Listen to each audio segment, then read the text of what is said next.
दोस्तों नमस्कार, जय हिंद। स्वागत है एक बार फिर से आप सभी का करंट अफेयर्स के आज के इस क्लास में। 22 जुलाई 2025 से संबंधित प्रश्नों को आज आप देखेंगे, जिसमें बिहार राष्ट्रीय और अंतर्राष्ट्रीय तीनों खबरों का संकलन होगा। और अगर आप पहली बार इस सीरीज से जुड़े हैं तो ध्यान रखेंगे, ये बिहार के प्रतियोगी परीक्षाओं पर केंद्रित है। मूल रूप से अगर आप बिहार के एग्जाम की प्रिपरेशन में लगे हैं तो यहाँ पर हमें जरूर फॉलो कीजिएगा, और हमेशा की तरह तमाम जानकारी यहाँ पर मैं आपको विस्तृत तौर पर देने वाला हूँ।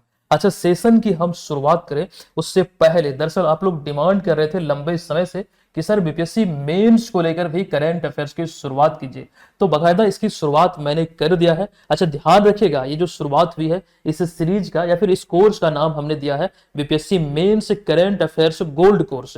एक यूनिक नाम इसलिए दिया गया है ताकि आपको ये ध्यान रहे, याद रहे कि बीपीएससी मेंस आंसर राइटिंग को लेकर ये कोर्स सर के द्वारा संचालित किया जा रहा है, और प्रॉपर वे में पूरी निरंतरता के साथ हमें जरूर फॉलो कीजिएगा। निश्चित तौर पर यहां से आपको भरपूर हेल्प होगा। अच्छा, ये जो पहला प्रश्न आपके बीच हमने रखा है, यहां पर खास करके विस्तार में हमने चीजों को आपको बतलाया है।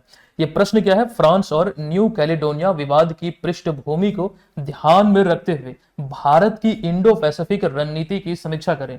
क्योंकि अभी यह विवाद है, और खास करके इसलिए भी अभी ज्यादा खबरों में है क्योंकि न्यू कैलेडोनिया को भी हाल ही में फ्रांस का एक नया राज्य घोषित किया गया है। दरअसल 1853 में यहां पर खास करके फ्रांस ने न्यू कैलेडोनिया पर औपनिवेशिक शासन स्थापित किया था 1853 में। वो तमाम जानकारी हमने यहां पर आपको बतलाया है, और साथ ही साथ भारत की इंडो पैसिफिक रणनीति को लेकर भी यहां पर जो समीक्षा करने कहा गया है, एक प्रॉपर, एक प्रभावशाली जो उत्तर लेखन कला है वो यहां पर देखने को मिलेगा। जरूर इसको फॉलो कीजिएगा, निश्चित तौर पर भरपूर हेल्प आपकी मिलने वाली है। 71वीं बीपीएससी एग्जाम की दृष्टिकोण से ये शुरू किया गया है, निश्चित तौर पर आपको फॉलो करना है, और ये अंग्रेजी में भी आपको मिलेगा, यानी कि ये बाइलिंगुअल है। अच्छा, एक बात और, जो करंट अफेयर्स की जो डेली क्लास चलती है इसमें हमने कुछ बदलाव कर दिया है। दरअसल आप लोगों ने डिमांड किया था कि सर ये बाइलिंगुअल रखिए या फिर अंग्रेजी में भी लाइए, लेकिन समस्या यहां पर यह है कि जब मैं अंग्रेजी को इसमें शामिल करता हूं, हमारे पास लिमिटेड जगह होती है, 3 से 4 पेज। फिर भी मैं प्रयास करता हूं चीजें बेहतर से बेहतर आपको दूं, लेकिन वो डिलीवर नहीं हो पाता, और मैं संतुष्ट भी एक्चुअली नहीं हूं। जिस प्रकार से यहां पर जगह का अभाव हो जाता है और मेरे लिए थोड़ा मुश्किल हो जाता है, जो कि खास करके अगर हम देखें तो जिस प्रकार से चीजें हम आपको इतने लंबे समय से पिछले 4-5 वर्षों से देते आ रहे हैं, तो यहां पर वो फील मुझे नहीं आता है, क्योंकि जगह ही मेरे पास नहीं रहता है। इस वजह से इसको मैंने हटा दिया है। हालांकि घबराने की जरूरत नहीं है, आप लोगों का डिमांड जो था कि सर ये दीजिए, तो यहां पर दिक्कत यह है कि हमने इसको, बस आपको ध्यान रखना है, यहां पर शामिल नहीं किया है। लेकिन इसका जो पीडीएफ है, जो मंथली हमारा ईबुक आता है, वो अब से यानी कि जुलाई 2025 से हिंदी के साथ साथ अंग्रेजी माध्यम में भी मिलेगा। ये चीज ध्यान रखिएगा, आप एप्लीकेशन से उसको प्राप्त कर पाएंगे। चलिए, अब यहां पर आपका समय न लेते हुए हम सेशन की शुरुआत करते हैं पहले प्रश्न से। देखिए, पहला प्रश्न आपके बीच है कि बिहार की मेजबानी में निम्नलिखित में से कहां पहली बार, ध्यान दीजिएगा, कहां पर पहली बार भारतीय ओपन एथलेटिक्स मीट 2025 का आयोजन किया गया? तो ये अभी हाल ही में पटना में आयोजित हुआ, जो खास करके अगर हम बात करें पाटलिपुत्रा स्पोर्ट्स कॉम्प्लेक्स पटना, तो यहां पर ये पहली बार 19 जुलाई 2025 को ये खास करके आयोजित हुआ इंडियन ओपन एथलेटिक्स मीट 2025। और ये कहां पर? पटना में। तो पाटलिपुत्रा स्पोर्ट्स कॉम्प्लेक्स कंकड़बाग पटना में अभी हाल ही में ये आयोजित हुआ। और ये इसका कौन सा संस्करण है? तो छठा संस्करण है, और 14 अलग अलग इवेंट यहां पर आयोजित हुए। जो इवेंट का नाम आप यहां पर देख सकते हैं, एथलेटिक्स की 100, 200, 400, 800, 1500, 5000 और 10000, ये सभी खास करके जो दौड़ है वो, उसके अतिरिक्त long jump, triple jump, shot put, discus throw और जेवलिन थ्रो आदि यहां पर आयोजित हुआ।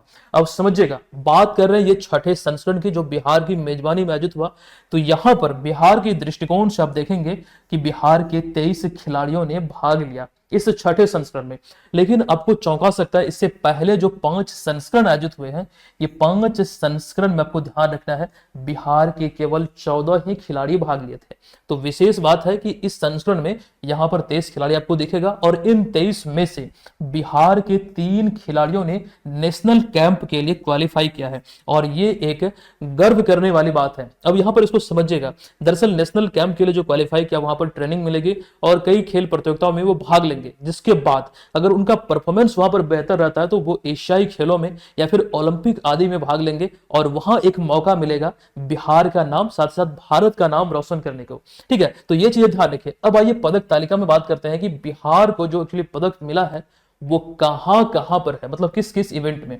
देखिए यहां पर ध्यान देने वाली बात है कि इस प्रतियोगिता में जो जानकारी मेरे पास फिलहाल उपलब्ध है, जो खास करके हमने इंटरनेट मीडिया आदि न्यूज़पेपर से ही लिया है, तो 4 खिलाड़ी ने मेडल जीता है।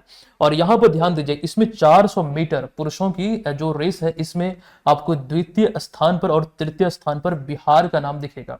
पीयूष राज और सेतु मिश्रा क्रमशः द्वितीय और तृतीय स्थान पर रही। हालांकि प्रथम स्थान पर मध्य प्रदेश के ब्रजेश सिंह रहे।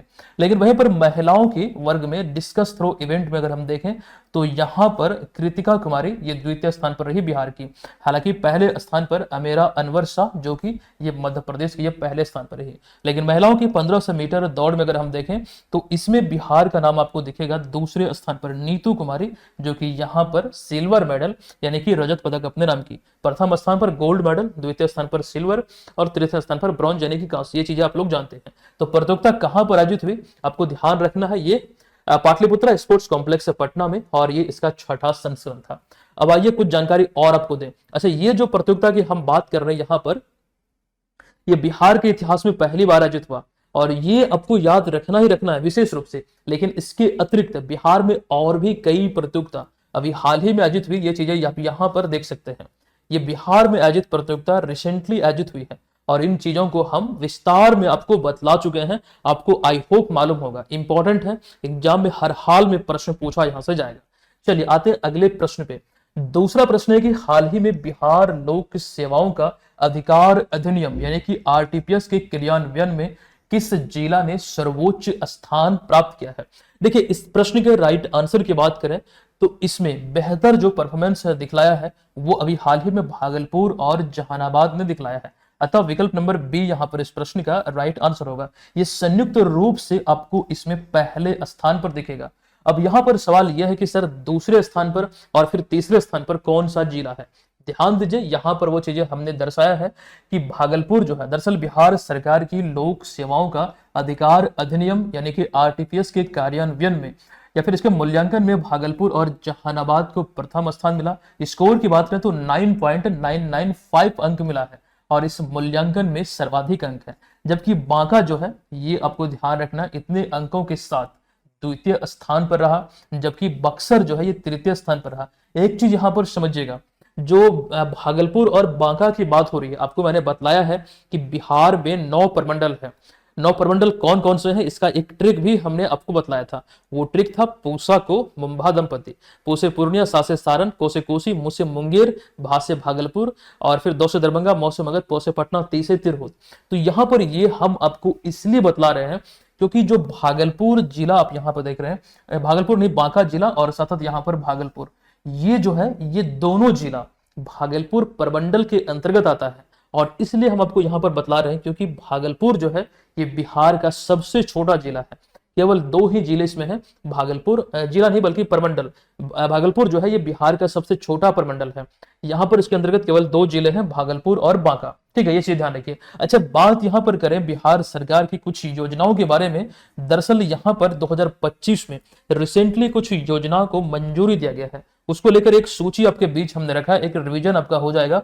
मुख्यमंत्री प्रतिज्ञा योजना, कलाकार पेंशन योजना, गुरु शिष्य परंपरा योजना और साथ साथ अभी हाल ही में एक योजना के रूप में भी इसे आप देख सकते हैं 125 यूनिट मुफ्त बिजली योजना। हालांकि ये तीनों की जो स्वीकृति है ये 1 जुलाई को दी गई और ये वाले को यानी कि जो 125 यूनिट मुफ्त बिजली की बात हो रही है ये 18 जुलाई को। अब यहां पर इसे समझिएगा, जो प्रभावी होगा ये कब से होगा, तो इसको लेकर ध्यान आपको रखना है। 1 अगस्त, कब से, तो 1 अगस्त 2025 से ये प्रभावी हो जाएगा। ठीक है, आपको ध्यान रखना है 1 से लेकर 125 यूनिट तक बिजली खपत में किसी भी प्रकार की कोई शुल्क नहीं देनी है। चलिए अब यहां पर अगला प्रश्न है। अच्छा, आप लोग जानते हैं कुछ समय पहले नीतीश कुमार का एक वीडियो बहुत वायरल हो रहा था। वो कहते हैं उसमें नजर आ रहे हैं कि बिजली मुफ्त में नहीं देनी चाहिए, सस्ती जरूर कर देनी चाहिए लेकिन मुफ्त में नहीं देनी चाहिए। ये राजनीतिक है, यहाँ पर कुछ भी हो सकता है और ये सभी चीजें जो विधानसभा चुनाव है उसको देखते हुए हो रहा है। कितनी बड़ी दुख की बात है, दुर्भाग्य की बात है कि ये सारी घोषणाएं पहले नहीं होती है, लास्ट के समय में होती है, जब ये चुनाव आयोजित होने वाली होती है, जब लगने लगता है कि हमारा जो सुपड़ा है वो साफ होने वाला है, तब जाके इस प्रकार की चीजें होती है और बड़ी बड़ी घोषणाएं करती है सरकार। अभी रिसेंटली आपने देखा कई सारी बैठक में, खास करके कैबिनेट बैठक जो होता है, वहां पर बड़ी बड़ी घोषणाएं की गई है। वो चीजें हमने प्रॉपर वे में आपको पढ़ाया इस सीरीज में, बस ध्यान रखिएगा, एग्जाम में पूछा जा सकता है। अगला प्रश्न है कि जुलाई 2025 में तेलंगाना सरकार ने बन कचरेला, ये ध्यान रखिएगा, बन कचेरला परियोजना का विरोध क्यों किया है। देखिए ध्यान रखिए, ये अभी जो संबंधित है यहाँ पर तेलंगाना और आंध्र प्रदेश से संबंधित है। अब तेलंगाना सरकार ने इस परियोजना का विरोध किया है क्योंकि आंध्र प्रदेश सरकार द्वारा ये जो परियोजना शुरू की गई है वो केंद्र के मंजूरी के बिना ही शुरू हुई है, जो खास करके मंजूरी है वो नहीं मिली है, अतः विकल्प नंबर बी इस प्रश्न का राइट आंसर होगा। आइए इसको डिटेल में समझते हैं। 16 जुलाई 2025 को CR पाटिल की अध्यक्षता में आंध्र प्रदेश तेलंगाना या फिर आंध्रा तेलंगाना के मुख्यमंत्रियों की बैठक हुई। इस बैठक में आपको ध्यान रखना है, तेलंगाना सरकार ने बन कचेरला परियोजना पर चर्चा करने से इनकार कर दिया। ये एक प्रकार का मुद्दा पहले से चली आ रही थी, लेकिन यहां पर इस पर चर्चा करने को लेकर इन्होंने नकार दिया। दरअसल एक बात ये ध्यान रखिएगा कि आंध्र प्रदेश तेलंगाना जल विवाद, खास करके इसमें 2014 में जब दोनों का विभाजन हुआ था, उस समय से चली आ रही है। दरअसल कृष्ण और गोदावरी नदी घाटी जल बंटवारे से संबंधित है। ये सबसे बड़ा विवाद है दोनों राज्यों के बीच, और यहां पर फिलहाल इसकी हम चर्चा विस्तार से करेंगे आगे अगले स्लाइड में। लेकिन फिलहाल अगर हम बात करें इस परियोजना की, तो मूलतः ये जो परियोजना है इसका नाम क्या है, तो बन कचेरला लिंक परियोजना। और साथ साथ ये ध्यान रखिए इसका विरोध कौन कर रहा है, तो तेलंगाना। अच्छा, ये जो परियोजना है ये किसकी है, आंध्र प्रदेश सरकार की परियोजना है और इसकी लागत जो है 81,900 करोड़ है। उद्देश्य इसका क्या है, तो गोदावरी नदी से बाढ़ का जो जल है ये रॉयल सीमा क्षेत्र तक पहुंचाना, जहां पर पानी बहुत कम पहुंचती है, जो सुखाड़ वाला क्षेत्र है वहां तक, मतलब उस क्षेत्र तक पानी पहुंचाना। और बन कचेरला जो क्षेत्र है ये आंध्र प्रदेश के नंदाल जिले के अंतर्गत आता है, यहाँ पर मतलब इसी सीमा के भीतर है। तो ये चीजें यहाँ पर आप ध्यान रखिए। अब विशेष रूप से ये जो विवाद है दोनों राज्यों के बीच, इसको थोड़ा और डीप में समझते हैं कि इसमें और कौन कौन सा विवाद है। देखिए यहाँ पर फिलहाल ये जो खबरों में है, देखिए तेलंगाना ने विरोध इसलिए भी किया है कि यह जो मतलब परियोजना है यह केंद्र की खास करके मंजूरी के बिना शुरू किया गया, बिना केंद्रीय मंजूरी के शुरू की गई। और साथ साथ गोदावरी जल विवाद न्यायाधिकरण 1980 और इसका पुनर्गठन अधिनियम 2014 का एक प्रकार से एक उल्लंघन है, ये तेलंगाना सरकार का कहना है। साथ ही साथ तेलंगाना को पानी में हिस्सेदारी घटने की आशंका है, मतलब जो खास करके उनके क्षेत्र में है, मतलब उनका कहना है कि वो जो हिस्सेदारी है जो खास करके वो कम हो जाएगी।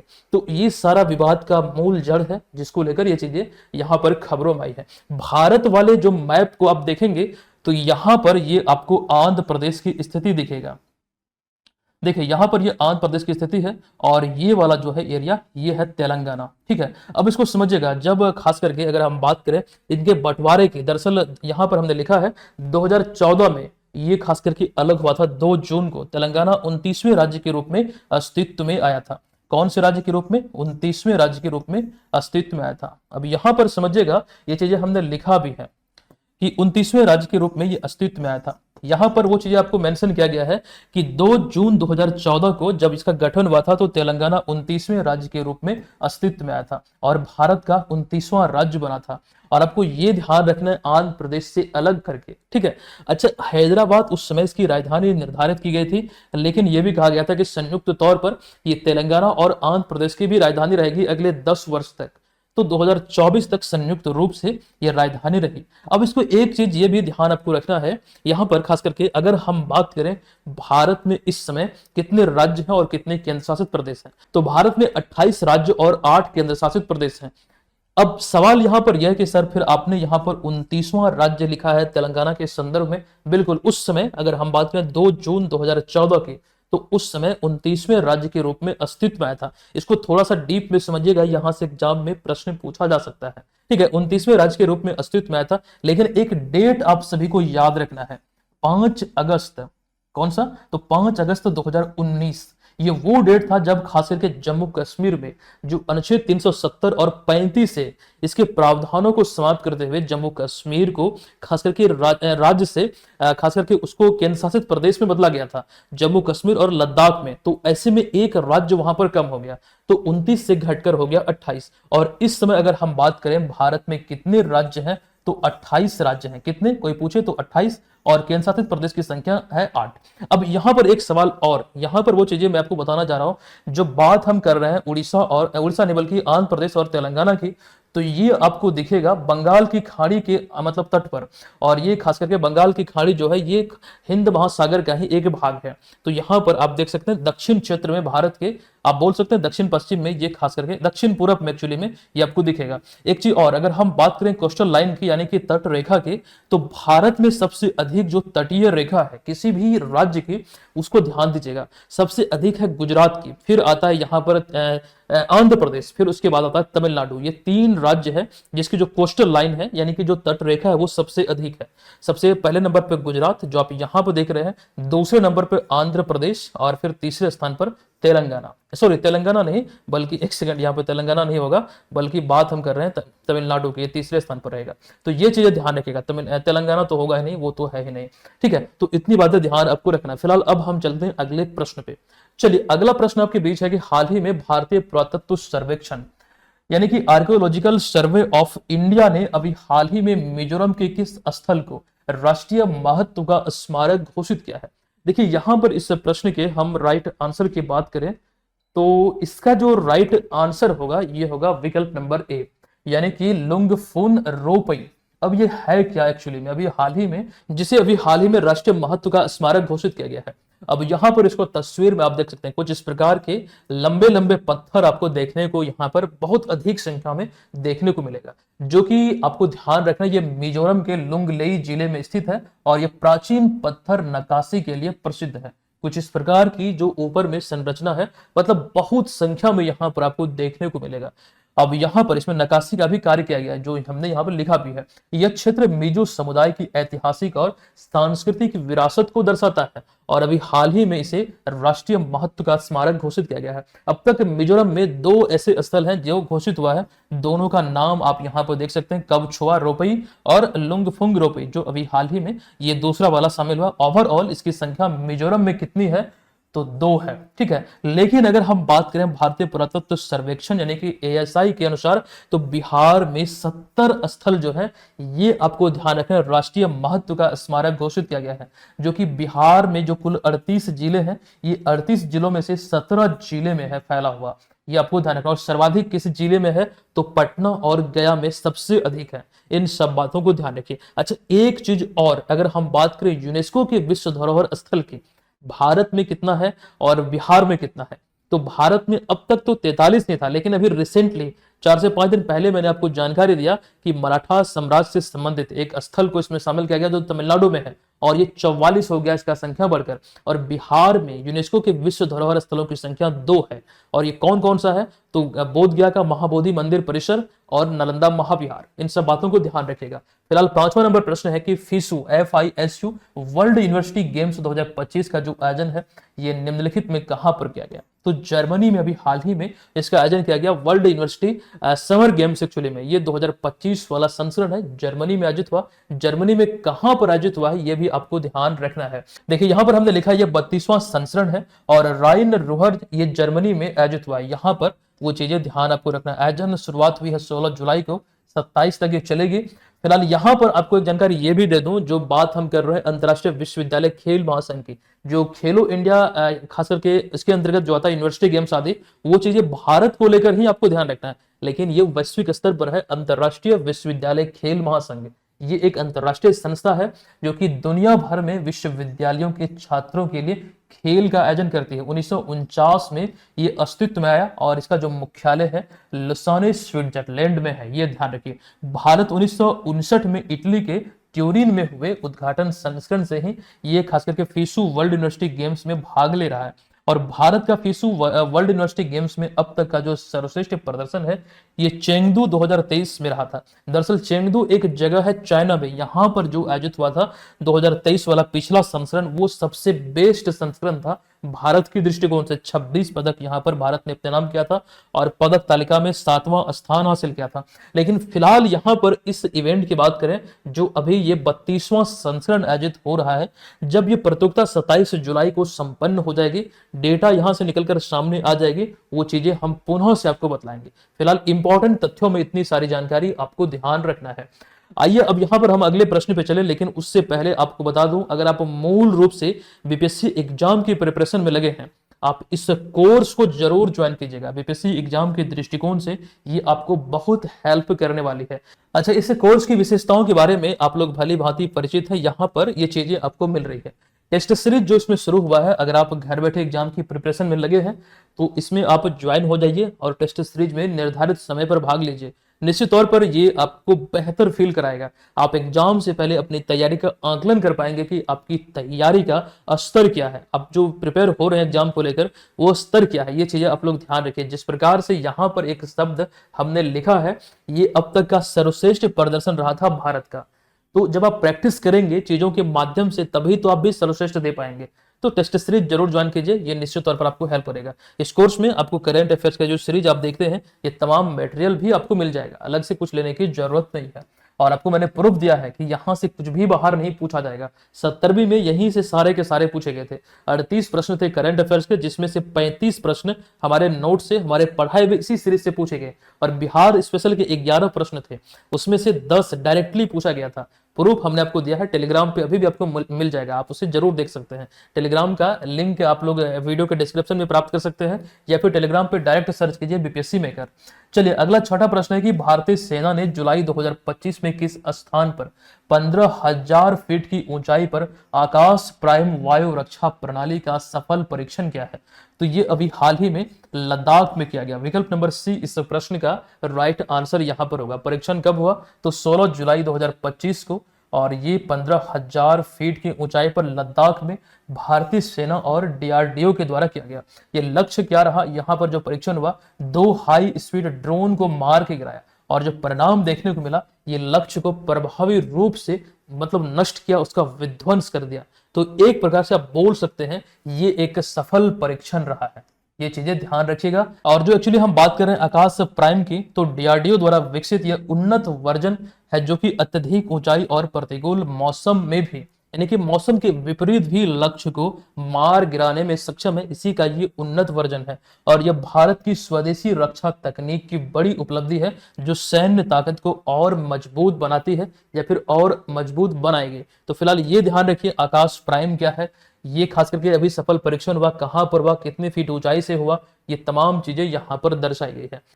अब यहां पर अगला प्रश्न है कि निम्नलिखित कथनों पर विचार कीजिए। देखिए कथन एक है, हिंदुस्तान एरोनॉटिक्स लिमिटेड की स्थापना वर्ष 1940 में की गई थी। यह कथन बिल्कुल सत्य है। दूसरा है कि HAL यानी कि हेल भारत सरकार के रक्षा मंत्रालय के अधीन एक सार्वजनिक क्षेत्र का उपक्रम है, यानी कि PSU पब्लिक सेक्टर यूनिट है, तो यह भी यहां पर सत्य है। तीसरा कथन है, अजय कुमार श्रीवास्तव को जुलाई 2025 में हेल का निदेशक नियुक्त किया गया। क्योंकि ये अभी हाल ही में नियुक्त हुए हैं, तो कथन सही है, और इसी वजह से ये कथन वाला प्रश्न आपके बीच हमने रखा है। अब यहाँ पर ध्यान दीजिए, हमने क्या यहाँ पर डिसाइड किया कि तीनों के तीनों कथन सत्य है। अब प्रश्न को पढ़िएगा, डायरेक्ट यहाँ पर विकल्प में नहीं आना है, कभी भी नहीं। पहले प्रश्न को यहाँ पर पढ़ेंगे। एक्चुअली प्रश्न ये है, ये तो कथन था, इसमें क्या लिखा गया, कौन सा कथन सही है? तो सही हमें यहाँ पर ध्यान देना है कि सभी कथन सही है। विकल्प नंबर डी, आंख कान मुंह के इसको बिना पढ़े यहां पर नहीं आएंगे, ये आप गलत कर सकते हैं। मान लीजिए, सपोज कीजिए, यहां पर कोई भी प्रश्न में आपको 3 विकल्प दिया जाता है, विकल्प नहीं बल्कि कथन, 3 कथन रहता है, कथन 1, कथन 2 और कथन 3। इसे ध्यान से समझिए। हमें यहां पर नजर आता है कि कथन 1 जो है वो सत्य है, बाकी अन्य जो 2 कथन है ये बिल्कुल गलत है। अब यहां पर विकल्प यानी कि जो प्रश्न होगा आपसे ये पूछेगा कि उपयुक्त कथन का चुनाव करें। वहां पर सही और गलत मेंशन नहीं है, बस लिखा गया उपयुक्त कथन का चुनाव करें। अब यहां पर विकल्प में आपको दिखेगा केवल एक कथन सही है, दूसरा कोई विकल्प रहेगा कि एक कथन सही है और उसके अतिरिक्त 2 और 3 गलत है। तो वैसी स्थिति में जो पहला विकल्प होगा, केवल एक सत्य है, वो सबसे ऊपर में रहेगा। आप गलती क्या करेंगे, डायरेक्ट विकल्प को पढ़ेंगे, उसी को आंसर टिक कर देंगे। लेकिन आपसे प्रश्न एक्चुअली क्या पूछा गया था, ये पूछा गया था उपयुक्त कथन की पहचान करें। इसका एग्जैक्ट जो राइट आंसर होगा वो होगा कि कथन 1 सही है, लेकिन अन्य जो 2 कथन है वो असत्य है या फिर गलत है। तो ये इसका वास्तविक आंसर होगा। इस चीज को लेकर प्रिपेयर रहिएगा। फिलहाल यहां पर इतनी बातें ध्यान रखिए, हम चलते हैं अगले प्रश्न पे। देखिए, विश्व युवा कौशल दिवस 2025 पर प्रधानमंत्री मोदी ने स्किल इंडिया डिजिटल पोर्टल का नया वर्जन लॉन्च किया है। अब सवाल यहां पर मैंने रिलेट किया है इस मिशन की शुरुआत से। इसकी शुरुआत कब हुई थी? एक्चुअली 15 जुलाई 2015 को इस तिथि को उसकी शुरुआत हुई थी विश्व युवा कौशल दिवस के अवसर पर। यहां पर हमने लिखा, और आपको ध्यान रखना है इसी दिन 2025 में नरेंद्र मोदी ने स्किल इंडिया डिजिटल पोर्टल का एक नया वर्जन लॉन्च किया है, क्योंकि इस वजह से यहां पर ये खबरों में है। तो शुरुआत जो हुई थी मिशन की, वो चीजें आपको ध्यान रखना है। कब? तो 15 जुलाई 2015 को यहां पर वो चीजें दर्शाई गई है। अब यहां पर नया पोर्टल जो शुरू हुआ, इसमें ऑनलाइन कौशल प्रशिक्षण, जो जो पत्र होता है प्रमाणन यानी कि सर्टिफिकेट, रोजगार से जुड़ाव और उद्योग के से जुड़ाव जैसी सुविधाएं प्रदान करेगा। अभी इस पोर्टल में एआई आधारित पर्सनलाइज्ड लर्निंग प्लेटफॉर्म को शामिल किया गया है। इंडस्ट्री पार्टनरशिप्स और वास्तविक समय में स्किल ट्रैकिंग जैसे कुछ नए और प्रभावशाली फीचर इसमें जोड़े गए हैं। इस वजह से यहां पर इसको ध्यान रखना है। और स्किल इंडिया की शुरुआत अभी मैं आपको बतला रहा था 15 जुलाई 2015 को हुई थी, और इसे कौशल भारत मिशन भी कहा जाता है। और इस मिशन की जब एक्चुअली शुरुआत की गई थी प्रधानमंत्री मोदी के द्वारा, अब यहां पर ध्यान रखिए एक लक्ष्य निर्धारित किया गया था। 2022 तक 40 करोड़ से अधिक युवाओं को विभिन्न कौशलों में प्रशिक्षित करने का लक्ष्य जो था वो निर्धारित किया गया था। और ये आपको ध्यान रखना 2022 तक का ही डेडलाइन था। पिछले 3 साल में, मतलब पिछले 3 साल की हम बात करें, अभी तो 2025 चल रहा है, 2022 तक का ही डेडलाइन था 40 करोड़ से अधिक युवाओं को ये प्रशिक्षित करने का। और स्किल इंडिया मिशन का एक टैग लाइन है, कौशल भारत कुशल भारत। तो इतनी बातें फिलहाल यहां से ध्यान रखना है। मोदी साहब को आप यहां पर तस्वीर में देख रहे हैं। चलिए आते हैं अगले प्रश्न पे। 9वां नंबर प्रश्न, हालिया आई एक रिपोर्ट के अनुसार भारत में वर्ष 2013-14 से 2025 तक खाद्यान्न उत्पादन में कितनी बढ़ोतरी हुई है? यहां पर देखिए राइट आंसर होगा विकल्प नंबर सी, यानी कि 8.1 मिलियन टन प्रति वर्ष ये वृद्धि हुई है, जो यहां पर इस अवधि की हम बात कर रहे हैं। आइए इसको विश्लेषण में हम डिटेल से समझते हैं। 16 जुलाई 2025 को भारतीय कृषि अनुसंधान परिषद यानी कि आईसीआर का 57वां स्थापना दिवस मनाया गया। ये कहां पर? तो पूसा नई दिल्ली में, जो खास करके भारत रत्न सी सुब्रमण्यम जो भवन है या फिर सभागार है, वहां पर मुख्य अतिथि के रूप में यहां पर केंद्रीय कृषि मंत्री शिवराज सिंह चौहान शामिल थे। इन्होंने ही इसका यहां पर खास करके उद्घाटन दिवस का या फिर स्थापना दिवस का उद्घाटन किया। अब विशेष उपलब्धियों में जो बातें यहां से निकल कर आती है, जो एक एग्जाम में पूछा जा सकता है, ध्यान रखिएगा। पिछले 11 वर्षों में खाद्यान्न उत्पादन में 8.1 मिलियन टन प्रति वर्ष की औसत वृद्धि भारत में हुई है, और 2.5 यानी कि 2.5 से 3 गुना वृद्धि हुई है लगभग। यहां पर आपको ध्यान रखना 2013-14 से 25 तक, ठीक है। मतलब यहां पर दो गुना नहीं बल्कि 3 गुना वृद्धि को यह दर्शाता है। बागवानी उत्पादन में 7.5 मिलियन टन प्रति वर्ष वृद्धि भी है, जबकि दलहन तिलहन उत्पादन बढ़ाने पर भी जोर दिया गया पिछले की तुलना में। इसमें हमें उत्कृष्ट खास करके एक प्रकार से उत्पादन देखने को मिलता है। ये चीजें फिलहाल यहां पर ध्यान रखना है। बात जो हो रही आईसीआर की, ये इसका लोगो है। आइए आईसीएआर को लेकर कुछ चीजें हम यहां पर देखते हैं। ध्यान रखिए इसकी स्थापना जो हुई थी 16 जुलाई 1929 को हुई थी। मुख्यालय नई दिल्ली में है, और इसका कार्य क्या है? तो कृषि, पशुपालन, मत्स्य पालन, बागवानी, डेयरी आदि क्षेत्र में अनुसंधान और शिक्षा को बढ़ावा देना। अच्छा, पिछले क्लास में एक जानकारी हमने आपको दिया था, पशुपालन और खास करके मुर्गी पालन आदि को किस राज्य ने अभी कृषि का दर्जा दिया है? कृषि का अगर मूल रूप देखें तो मतलब ये समझ में आता है खेती करना, लेकिन यहां पर एक नया अपडेट यह है, महाराष्ट्र सरकार ने अब पशुपालन और मुर्गी पालन आदि को कृषि का दर्जा दिया है। ये चीजें हम डिस्कस कर चुके हैं। अच्छा, अभी जो हम बात कर रहे हैं आईसीआर की, यानी कि Indian council of agriculture research, ये आप यहां पर तस्वीर में देख सकते हैं। मुख्यालय कहां पर है? तो नई दिल्ली में है। अगला प्रश्न, अमेरिका ने 16 जुलाई 2025 को तृतीय देश निर्वासन नीति के तहत 5 विदेशी नागरिकों को किस अफ्रीकी देश भेजा है, जहां उन्हें अस्थायी रूप से कैद में रखा गया है? ध्यान रखिए, अफ्रीकी देश का नाम है एस्वातिनी। आपने आई होप शायद नाम नहीं सुना होगा। ये एक अफ्रीकी देश है, यहां पर इन्हें निर्वासित किया गया है। ध्यान रखिएगा, ये सभी लोग जो बात हम कर रहे हैं 5 विदेशी नागरिकों की, एक्चुअली आप इन्हें यहां पर देख सकते हैं। इन पर गंभीर आरोप है। इन 5 को तस्वीर के माध्यम से देख सकते हैं। अभी ये आपको ध्यान रखना है, अमेरिकी गृह विभाग ने आधिकारिक घोषणा की कि 16 जुलाई को एक विशेष उड़ान के जरिए 5 नागरिकों को तीसरा देश में, यानी कि जिस देश के वो रहने वाले हैं वहां न भेजकर वो तीसरे किसी देश में, अमेरिका में तो बिल्कुल नहीं, और जहां के रहने वाले वहां भी नहीं, बल्कि किसी तीसरे देश में उसे भेजा गया, और वो अफ्रीकी देश है एस्वातिनी, ये यहाँ पर भेजा गया। दरअसल ये पांचों लोग जो है अमेरिका में शरण लेने या फिर अवैध रूप से प्रवेश करने की कोशिश कर रहे थे, जिसको लेकर अभी हाल ही में उन्हें यहाँ पर एस्वातिनी भेजा गया। अब ध्यान रखिएगा, इसको हल्के में बिल्कुल मत लीजिएगा, बहुत इंपॉर्टेंट ये प्रश्न है। और ये सभी 5 लोगों की जो हम बात कर रहे हैं, क्यूबा, जमैका, वियतनाम, लाओस और यमन के रहने वाले हैं, जो नागरिकता उनके पास है। अब आरोप उन पर क्या है, ये सभी लोगों पर गंभीर आपराधिक दोष लगा हुआ है, खास करके हत्या, बाल बलात्कार आदि का, ये सभी मामलों के दोषी हैं। और ये मतलब खास करके यहाँ पर अवैध रूप से अमेरिका में घुसने की मतलब खास करके फिराक में थे, जिस वजह से यहाँ पर ये चीजें देखने को मिलता है। अभी इसे निर्वासित मतलब खास करके तीसरा देश निर्वासन नीति के तहत अभी यहाँ पर आपको ध्यान रखना है किस देश में भेजा गया, तो एस्वातिनी में। अब एस्वातिनी सरकार ने स्वीकृति दिया था, जिसके बाद यहाँ पर उन्हें कैद खाने में अलग से रखा गया है। बाद में संयुक्त राष्ट्र एजेंसी और मूल देश के समन्वय से पुनर्वास की प्रक्रिया शुरू होगी। मतलब ये आगे क्या होना है वो चीजें बात की बात है। फिलहाल अमेरिका ऐसा क्यों करता है, यहाँ पर हमने नोट करके एक पॉइंट लिखा है कि अमेरिका द्वारा यह रणनीति जो है शरणार्थियों को हतोत्साहित करने के लिए किया जाता है, यानी कि डिस्करेज करने के लिए किया जाता है, ताकि लोग सीधे अमेरिका में आने की कोशिश न करें, मतलब उनको डराने के लिए एक प्रकार से किया जाता है। तो ये चीज ध्यान यहाँ पर रखिएगा। अगला प्रश्न है कि वर्ष 2025 में यहाँ पर देखिए एक खास करके नाम लिखा गया CONCACAF, यानी कि मध्य अमेरिका और कैरेबियाई फुटबॉल महासंघ गोल्ड कप का खिताब मैक्सिको ने जीता है। तो यह ध्यान रखिए, इस कप का जो खिताब है ये मैक्सिको ने अभी हाल ही में जीता, ये कथन सही है। और अगला है, यह जो कप है ये गोल्ड कप उत्तरी अमेरिका, मध्य अमेरिका और कैरेबियाई देशों के बीच आयोजित एक फुटबॉल प्रतियोगिता है। तो यहां पर ध्यान दीजिएगा, ये भी जो कथन है ये बिल्कुल सत्य है। नेक्स्ट है, वर्ष 2025 में जो गोल्ड कप है ये पहली बार दक्षिण अमेरिकी देश में आयोजित किया गया था। तो ये जो कथन है यहाँ पर ये वाला केवल असत्य है।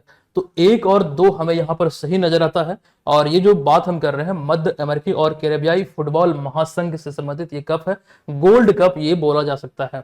ध्यान रखिएगा, विकल्प नंबर ए इस प्रश्न का राइट आंसर है, कथन 1 और 2 एक महत्वपूर्ण, इस वजह से ध्यान रखिए। एक और प्रश्न यहाँ पर आपके बीच है, अंतिम प्रश्न, जो अमेरिकी कंपनी ओकला है, ओकला की रिपोर्ट जो जुलाई 2025 में आई है, इसके अनुसार वैश्विक स्तर पर मोबाइल डेटा का शीर्ष उपभोक्ता देश कौन सा है। और ये आपको ध्यान रखना है, भारत इसमें शीर्ष पर रहा है। विकल्प नंबर सी इस प्रश्न का राइट आंसर होगा। ओकला एक कंपनी है, एयरटेल का एड जो आता है खास करके जो इंटरनेट स्पीड आदि को लेकर आपने जरूर कहीं ना कहीं नाम सुना होगा। आप अपने एरिया का जो इंटरनेट स्पीड है या फिर अपने आसपास का, आप ओकला के माध्यम से बिल्कुल एक क्लिक में पता कर सकते हैं डाउनलोडिंग स्पीड क्या है, अपलोडिंग स्पीड क्या है। तो ये चीजें यहाँ पर फिलहाल ध्यान रखिए। आज के इस क्लास का ये प्रश्न है जिसको लेकर पिछले क्लास में डिटेल में हमने जानकारी दिया, इसका आंसर आपको करना है। ये चीजें यहाँ पर आपको दिख रहा है। अच्छा, ये पीडीएफ अगर आपने अभी तक डाउनलोड नहीं किया है तो जरूर कर लीजिएगा, बीएम ऑनलाइन लर्निंग एप्लीकेशन पे आपको मिल जाएगा। ये बीपीएससी वाला कोर्स है और ये करंट अफेयर्स वाला कोर्स है। एक बात और, अभी एक ऑफर जो आई थी BM50 जो कूपन कोड है, आप लोग ध्यान रखिएगा, आज ये ऑफर समाप्त होने वाली है। BM50 कूपन कोड को अप्लाई करते हुए आप हमारे तमाम कोर्स में, जितने भी कोर्स आपको दिख रहा है एप्लीकेशन पे, सभी कोर्स में, सभी टेस्ट सीरीज में, पीडीएफ आदि में आप 50% का, फ्लैट 50% का लाभ ले सकते हैं। और ये आज अंतिम तिथि है, BM50 कूपन कोड को अप्लाई कर लीजिएगा। हम मिलते हैं आपसे नेक्स्ट क्लास में। और ये आपको कैसा लगा, और आज मैं पुनः आपको एक टारगेट दे रहा हूं। आप लोग 400 का जो टारगेट मैंने दिया था आपने पूरा नहीं किया, फिर से मैं आपको 400 लाइक का टारगेट दे रहा हूं। अगर आपको लगे कि वीडियो से आपकी हेल्प हो रही है तो प्लीज लाइक कीजिएगा, सपोर्ट कीजिएगा हमें। हम मिलते हैं अब आपसे नेक्स्ट क्लास में, तब तक के लिए धन्यवाद। जय हिंद।